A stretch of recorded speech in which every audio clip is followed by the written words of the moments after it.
Hey physics, welcome to the last week before spring break.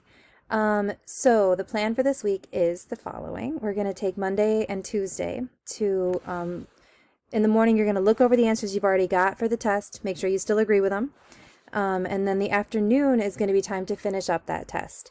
First, I want to remind you that you are welcome to use the accommodated version of the test if you would like.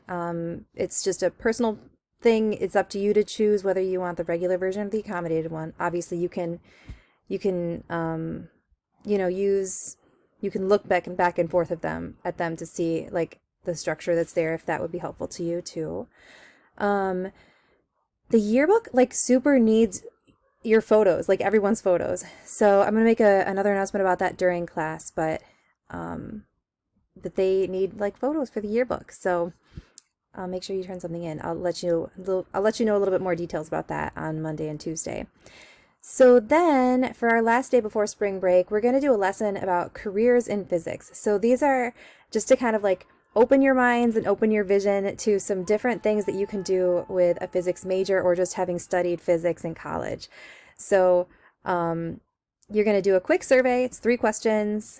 Kind of to get a feel for like what your values are, what things you care about and want to see in your future. And then it's going to give you a few different careers that you can do with that.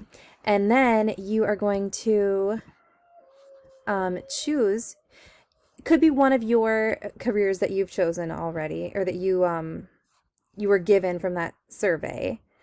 Or you could choose one, like any one of these careers down here. And each one of these careers has a link to take you to the like a person that does that career, so you can find out a little bit more about that. And we're going to make a class slideshow about it. So each person's going to have one slide where you are going to be talking about the career that you chose. Okay? So that's the week. We'll see you soon.